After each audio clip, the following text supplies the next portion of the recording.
arrived at the end of the platforming section of the Crash Bandicoot Marathon because the next two games we're looking at after this are a kart racing spin-off and a party game spin-off. I don't know when I'll get to the other generation of Crash Bandicoot games, but I wanted to keep things simple for now. So without further ado, this is...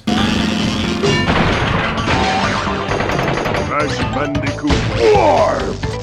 I always did find that emphasis on the warped part of the title screen a bit funny, and seeing that both Cortex and the new villain of the game Uka Uka are voiced by Clancy Brown, it just sounds like he passed a major kidney stone right as he screamed WARPED! But I'm not here to gross you guys out for this entire review. The third entry in the series was released in 1998, and by this time Crash Bandicoot was the PlayStation's platformer sensation. There was magazine coverage, a surplus of commercials. Crash Bandicoot was seen as the next big platforming mascot next to Super Mario and Sonic the Hedgehog. Like its predecessor, Crash Bandicoot 3 was also a Christmas gift, alongside my first ever DualShock analog controller. Crash Bandicoot Warped was the first game I ever played with vibration feedback, something I immediately noticed as early as the first underwater level in the game, whenever you mounted on the jet ski. The idea of a vibrating controller was something I found so cool back then. Nowadays it's pretty standard stuff, but to have the actual controller respond to certain events that were happening on the screen was just something that enriched my video game experience. That, and I found it very therapeutic for those long video gaming sessions.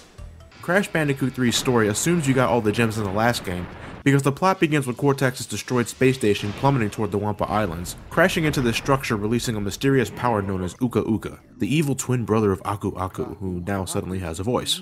Uka Uka berates Cortex for not following his plans for world domination, but he's willing to give him another chance for accidentally releasing him from his prison. With the help of N Trophy and his Time Twister machine, the villains begin to hunt for power crystals scattered all across time to help them accomplish their fiendish goals.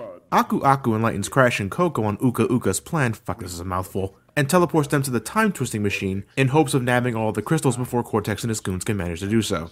So it's a journey through time and space. The two Bandicoots are going to be jumping across a ton of different locations, from medieval periods to the prehistoric era complete with Triceratops chase sequences, running down the Great Wall of China, raiding some tombs in ancient Egypt, gunning down blimps and biplanes in a World War I setting, jet skiing through times when pirates ruled the seven seas, blazing through freeways on your motorcycle. Honestly, the level of variety completely trumps the first two games, which were already pretty gorgeous and organic to begin with. But I believe because of the time traveling plot, Naughty Dog was able to go all out with the detail and design of the game's numerous settings. Nothing much has really changed for Crash when it comes to mobility, though full analog control is now available no matter which version of the game you play. Spinning, sliding, and jumping are still great ways of dishing out pain, and the belly flop has been given less significance, though it's still there if you ever want to use it for whatever reason. The heads-up display now tells you how many boxes the stage holds, so you can get a good idea of what to expect without having to wait until the end of the level to learn about the box total. This change also applies to the bonus rooms, which I'm convinced was implemented solely because of Cold Hard Crash and its bullshit hidden box. When you defeat a boss after clearing the current section of stages in the Time Twister, Crash is rewarded with a power-up that grants him extra abilities. Boss battles weren't something I spent a lot of time in either of the previous videos because I always thought they were sort of underwhelming even in a great game like Crash Bandicoot 2. Here though, I feel that's a different story. Every encounter here is fast-paced and blood-pumping, kicking dull moments completely out of the window. Ironically, the least remarkable boss fight for me is the final battle against Cortex. I don't know, it just doesn't do much for me, though it's much better than the jetpack shit you had to deal with in Crash Bandicoot 2. The power-ups you get from defeating bosses range from great to awesome, except for the super belly flop. I don't think increasing its impact radius fixes anything, and I deeply apologize to any belly flopping enthusiasts out there. Nah, power-ups like the double jump and the death tornado spin are where it's at. With good timing, you can take major shortcuts in platforming sections thanks to the gliding function of the super spin, and the double jump, well, I think that speaks for itself. The Fruit Bazooka was an upgrade I thought was so fucking awesome when I first played the game, and while it's still a great way to eliminate enemies and nitro boxes from a distance, I don't use it that much anymore. You have to stop dead in your tracks to aim and fire the thing, and I'd rather just do my best to avoid the threat altogether, rather than stop and deal with it.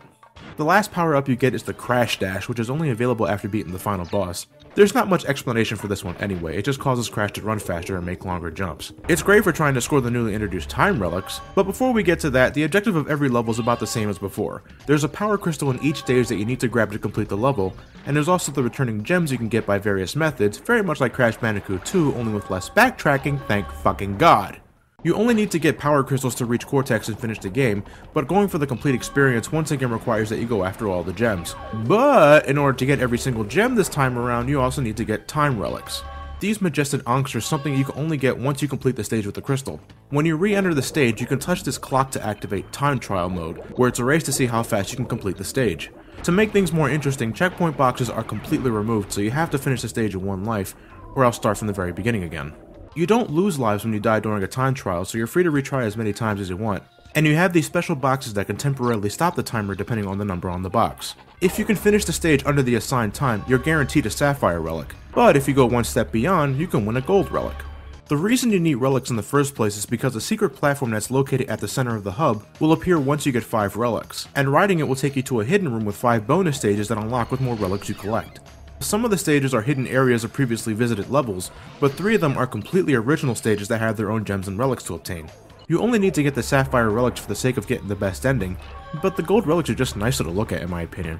And you can even score a secret gem from Coco if you can achieve every single Gold relic in the game. It even bumps your percentage total from 100% to 105%. We're getting straight Donkey Kong Country up in this son of a bitch. However, if you're still not satisfied with the Gold relics, you can always go after the fabled Platinum relics. These are something else entirely. The Gold relics required extensive knowledge of the stage already, but these, you've got to pretty much master the stage and blaze through it perfectly, knowing where to jump, spin, super spin, slide jump, how to effectively use Aku Aku, crates, cutting corners, all of that. You guys all know what a bucket list is, right? Well, one of the things I always want to do at some point or another in my life is to get all the Platinum relics in Crash Bandicoot 3. Which I know doesn't sound like a big deal to a lot, but it's so damn hard. It's definitely not impossible. In fact, I managed to get a Platinum relic in this stage by complete fucking accident. But my hands get so cramped from replaying the trial numerous times. Thank you, DualShock controller. Your constant shaking keeps my joints one step ahead of a serious case of arthritis. DualShock vibration is not an actual cure for arthritis, as far as I'm aware. The mere existence of relics themselves and the fact that they're required to get the best ending can split gamers into 2 camps. They're either something that increases replay value by giving you a reason to revisit stages, or they can be a cheap attempt at padding out game time. Crash Bandicoot 3 can be just as short as the other 2 games when you don't give the gems or relics any consideration. And while I agree that going for relics doesn't really add anything new to the table, I don't mind them as a whole because the stages don't last very long to begin with. Whether it's going down the old-fashioned linear hallway or going for a swim in the ocean, I don't fear there's any stage in this game that overstays its welcome. Crash 3 will have you do more things here than the first 2 games combined. There's more than just the usual stuff like the chase sequences and animal riding, but with Coco on Crash's side this time around, there's motorcycle riding, speeding around in jet skis, flying on biplanes, and the occasional scuba diving. The primary focus of the game is still going down 3D hallways with some 2D action occasionally sprinkled in from time to time, but every group of stages has at least one of these new playstyles. Now, having a bunch of playstyles in one game can usually mean bad news. You want some examples? Just look at 3D Sonic games. I couldn't give 2 shits about the amount of playstyles as long as they're consistent and in relation to what the franchise is about. Crash Bandicoot, since the very beginning, was always about traveling in a 3rd-dimensional space and collecting shit, whether it's Wumpa Fruit, boxes, or grandiose jewelry. Even with something like riding a jet ski or swimming underwater or riding an animal, the name of the game is still the same. It also helps that these gimmicks control pretty damn well, and in my personal opinion do not hinder my experience in the slightest. My only exceptions to the rule are the motorcycle levels, because these require you to play almost an entirely different game.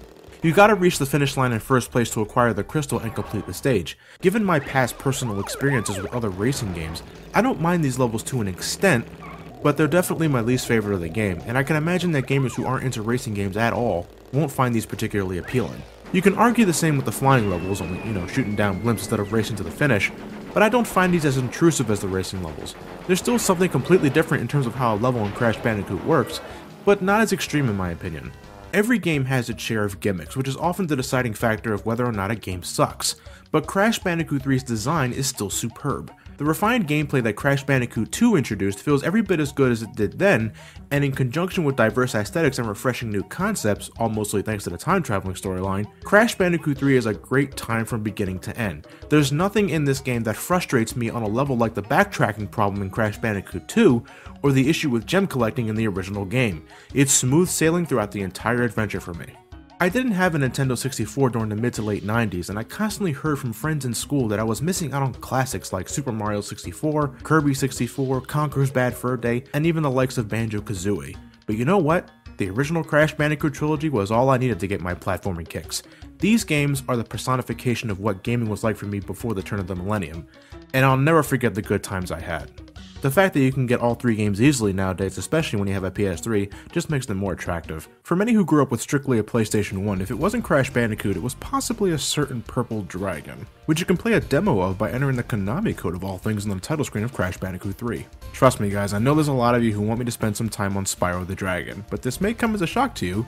I never grew up with Spyro, so if I ever decide to review any of the games, it'll be after I play them for the first time myself. In due time, folks, all in due time.